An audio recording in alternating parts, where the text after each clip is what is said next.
Ele me disse que são quase 3.000 litros de água por dia. Eu sempre tive problema com matemática. Mas não é difícil de calcular. 3 vezes 7, 21, 42, 84, 88, 90 mil litros por mês. A palavra tem excesso nesse lugar, e ela vem nesse lugar, ela vai jorrando, você se alimenta, traz vida, muda a sua história, muda o seu comportamento. Mas para você fazer diferença lá. A água estava muito limpa. Eu nunca vi como daquela vez que estava domingo, já fui lá várias vezes. Porque no domingo, eu nunca tinha ido no domingo. Sábado e domingo parece que a igreja não trabalha, não mexe, não bota bomba. Mas domingo a água estava cristalina. Para quê?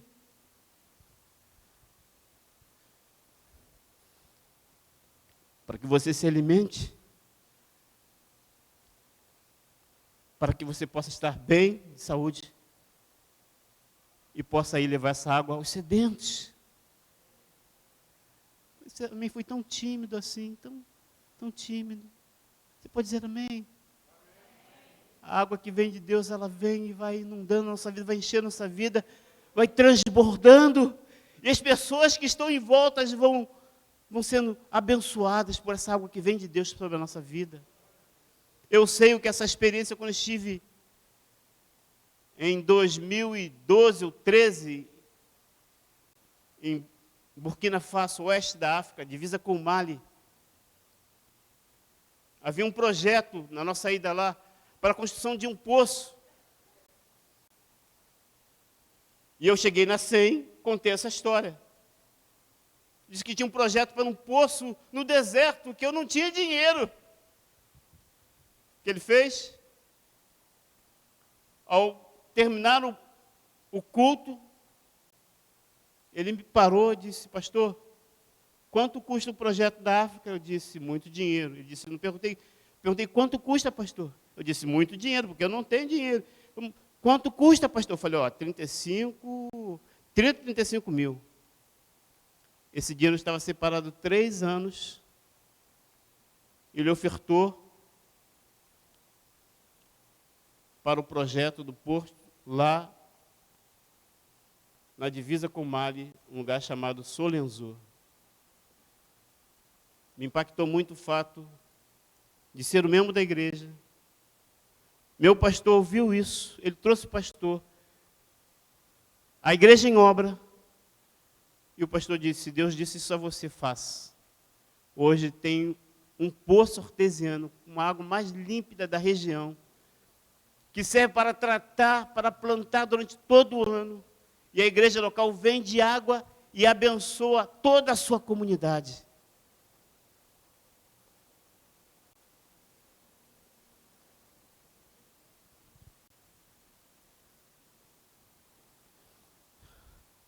O texto de Salmo 119, verso 18. O salmista expressou dizendo: desvenda os meus olhos para que eu veja as maravilhas da tua lei.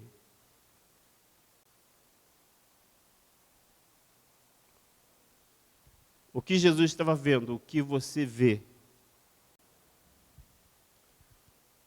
O clube de regatas Flamengo colocou no centro de treinamento um telão.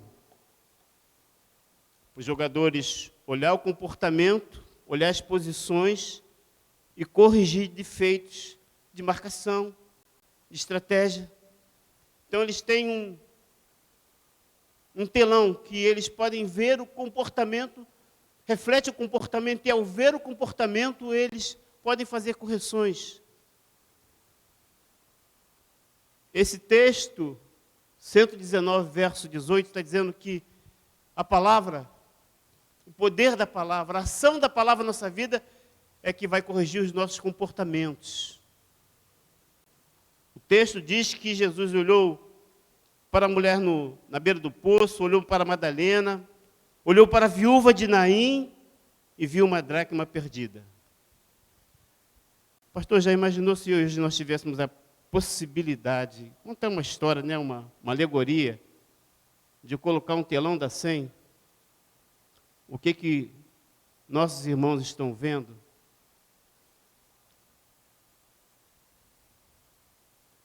Será que estamos vendo aquilo que agrada a Deus? Será que iria constranger você se fosse colocar um telão do seu comportamento? Mas a palavra ministrada nesse lugar é para ser bênção na sua vida, é para corrigir comportamentos distantes do querer de Deus e da vontade de Deus. Eu deixei essa questão do filho pródigo para fechar, e você é bem objetivo nesse fechamento, porque traz a figura de um pai, e há um ensino ali que chama muita atenção, porque Jesus fala de um filho que vai embora e que praticamente mata o pai na sua atitude. Ele antecipa a morte do pai. Não era aceitável naquela cultura alguém ter aquele comportamento. Então ele chega para o pai, faz o pedido da parte da herança e vai embora.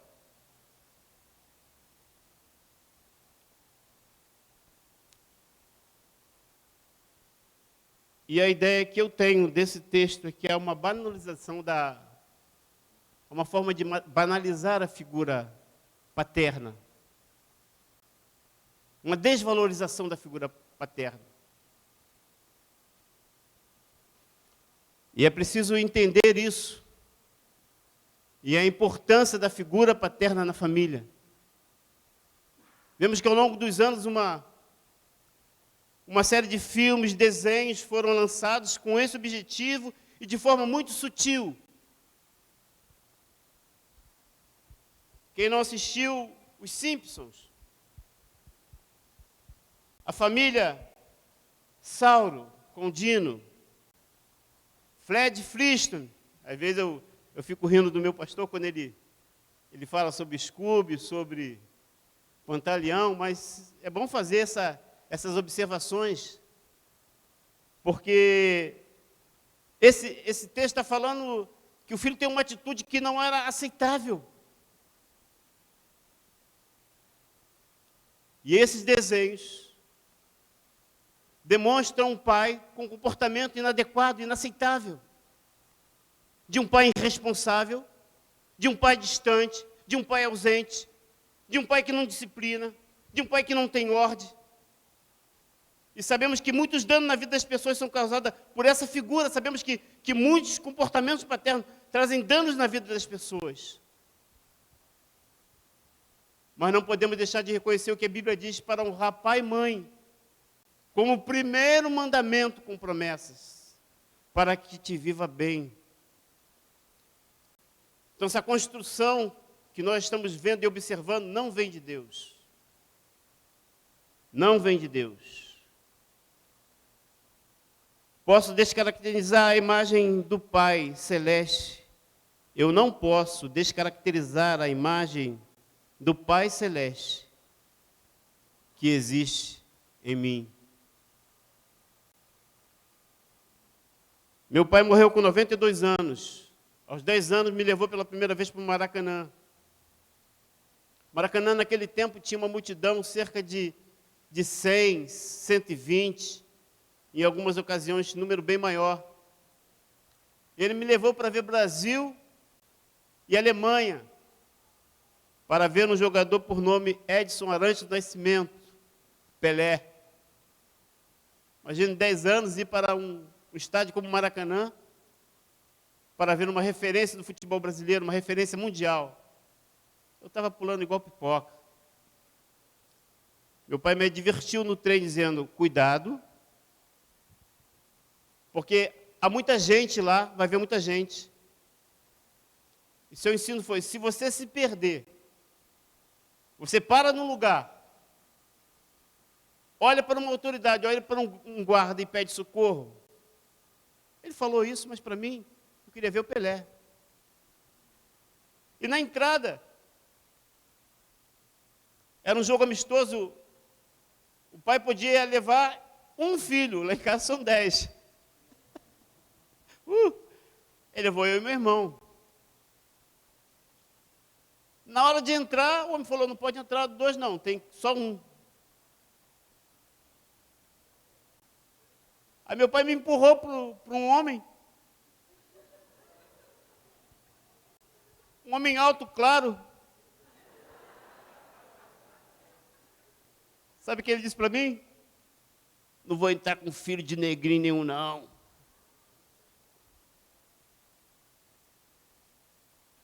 Já viu como é que é Maracanã? Multidão, tu vai no vácuo.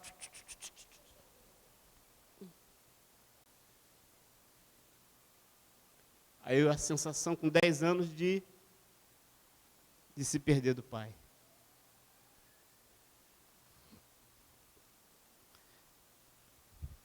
Eu lembrei, fica perto de um lugar.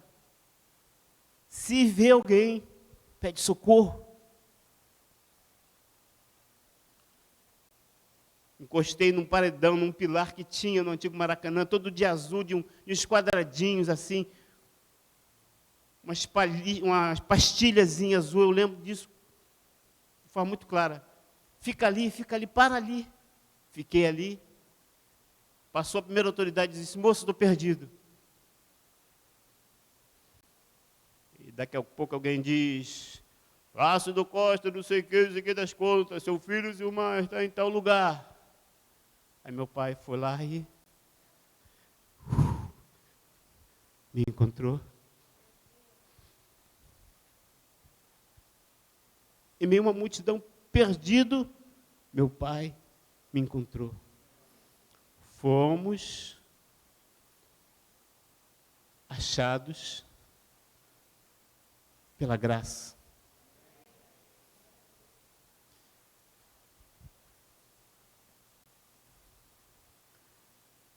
Viva a sua vida, viva a vida cristã. Compreendendo, entendendo que você tem uma paternidade, que você tem uma cidadania. Valorize o fato de ser filho, viva como tal. Busque a igualdade de ser como Jesus, os exemplos deixados por Jesus. O Mão Amiga é um lugar que nós aprendemos todos os dias. Todos os dias. Irmão Ricardo, não sei se é o irmão responsável por lá, Ricardo.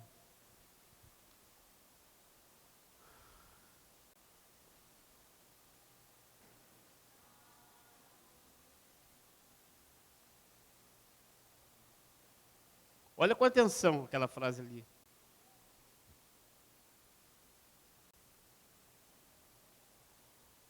Olha a dificuldade de juntar as letras.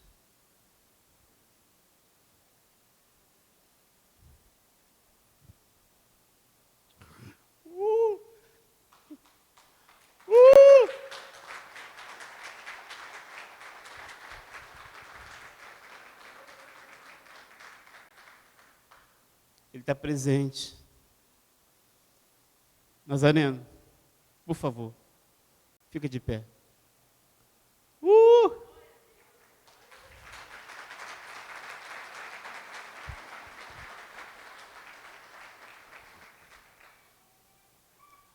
Nosso pastor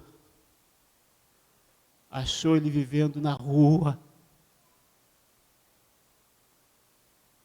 dominado, envolvido pelo álcool, pelas drogas. Mas o amor da nossa liderança não foi no pecado, foi na pessoa pecadora.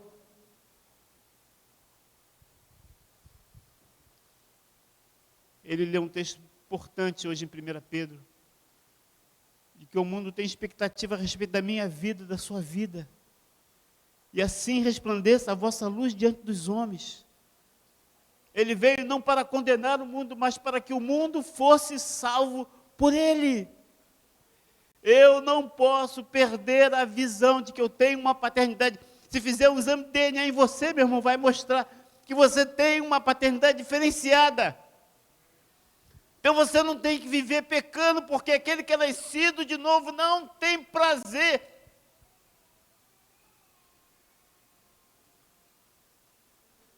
É uma questão da sua natureza, não faz parte mais da minha vida. Eu era a dracma, eu era a ovelha, eu era o filho. Mas hoje eu sou cidadão, uma cidadã do reino de Deus. Não tenho direito de banalizar o que Deus prioriza.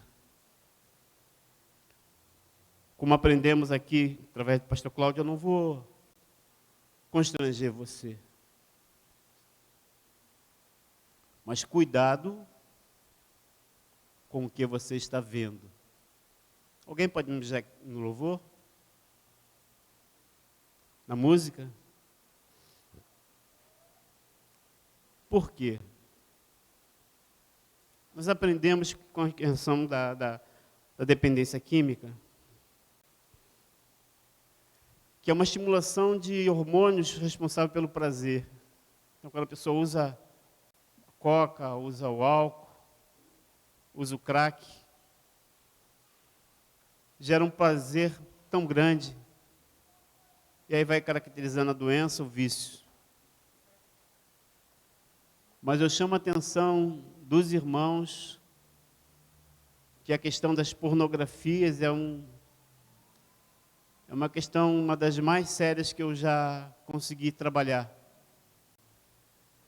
E descobri uma razão. Porque o crack produz um hormônio, mas a pornografia vai além. É possível produzir 1, 2, 3 hormônios responsáveis pelo prazer, então. Cuidado com o que você está vendo.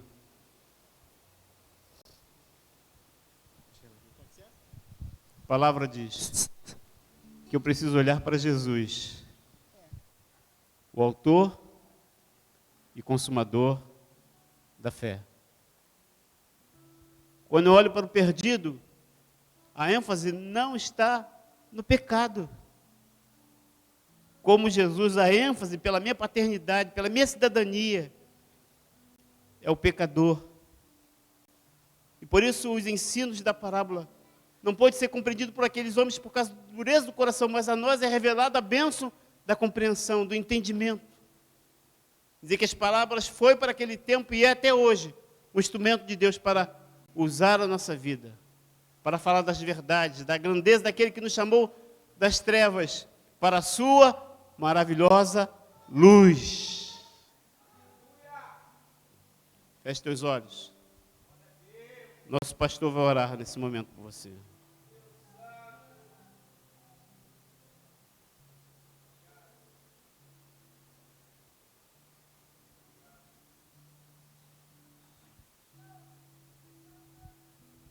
Olhos fechados, cabeça curvada. Permita que o Espírito Santo traga consciência do amor do Pai, que te encontra, ou como uma dracma perdida, dentro de casa, como ovelha perdida no deserto, como um filho que se perdeu. Há um Pai que te ama e te encontra, que te faz enxergar coisas diferentes nele. Oramos nessa hora por cada um de nós aqui, por todos nós, Senhor, que nos perdemos no meio da jornada. Perdemos o foco, perdemos a direção. Mas sabemos que hoje o Senhor lançou luz, acendeu a candeia, como aquela mulher fez em casa ao procurar a dracma perdida. Hoje o bom pastor está chamando por nós, pelo nosso nome, porque a ovelha conhece a voz do seu pastor e sabe quando o pastor chama de volta para casa. Hoje, o Pai continua esperando, de braços abertos, a volta do filho arrependido. E que nesse lugar de perdão e misericórdia nos encontremos contigo, Senhor, para um recomeço, um novo tempo. Ora por cada um que está aprisionado e não consegue voltar, aprisionado em suas convicções, aprisionado em suas mágoas, aprisionado em seus prazeres, longe do Senhor, mas que hoje voltem para casa, e ao voltar para casa encontre um Pai amoroso que os espera de braços abertos. Se estamos, como o Silmar falou, como aquele menino de 10 anos, numa multidão do Maracanã, que encontremos um lugar seguro, que possamos pedir ajuda às pessoas corretas, até que o Pai venha nos encontrar, e que o Pai nos encontre nessa manhã, em nome de Jesus. Você pode dizer amém, você pode aplaudir o Senhor pela sua palavra nessa manhã. Glória a Deus, glória a Deus. Antes de encerrarmos, irmãos, obrigado, Deus, obrigado, pastor Simar, pela palavra dessa manhã. Quero pedir aos irmãos que trouxeram doações de cestas básicas, de quilos de alimento, coloque aqui no púlpito, por favor. Quem lembrou de trazer, acho que só a Pri mesmo lembrou. Mais alguém lembrou? Ah, tem mais alguém? Não? Lembrando aos irmãos que todo domingo agora está recebendo doação de alimento. 1 quilo, 2 quilos. E no segundo domingo, não é isso, Fabiano? No segundo domingo, esse é o dia da entrega completa da cesta básica, para os irmãos que estão passando por necessidade e precisando de alimentos, contamos com o seu apoio. Amém? Vamos ficar em pé, orar, agradecendo por esse alimento e por essa manhã de hoje também, pela bênção que é estarmos juntos aqui mais uma vez. Pai, te agradecemos por esse alimento doado agora aqui, para compor as cestas básicas da igreja. É uma pequena semente, Pai, mas que pode ser multiplicada pela fé, para que muitas famílias sejam abençoadas. Obrigado pela palavra que recebemos nessa manhã, Senhor. Obrigado por tudo que o Senhor nos entregou aqui de forma tão generosa, Pai. Que o Senhor nos conduza para casa, embaixo dessa palavra, cheio do Teu Espírito Santo, Senhor, para que possamos ser luz no meio das trevas e alcançarmos a graça do Senhor para servir nossos irmãos. Obrigado por tudo, Pai, em nome de Jesus. Que o amor do Deus Pai, a graça do nosso Senhor Jesus Cristo e a comunhão do Espírito Santo sejam sobre todos aqueles que aguardam a vinda do Senhor, não só hoje, mas para todos sempre. Você pode dizer amém? Aplauda mais uma vez o Senhor. Bom domingo a todos, Deus os abençoe. Vão em paz.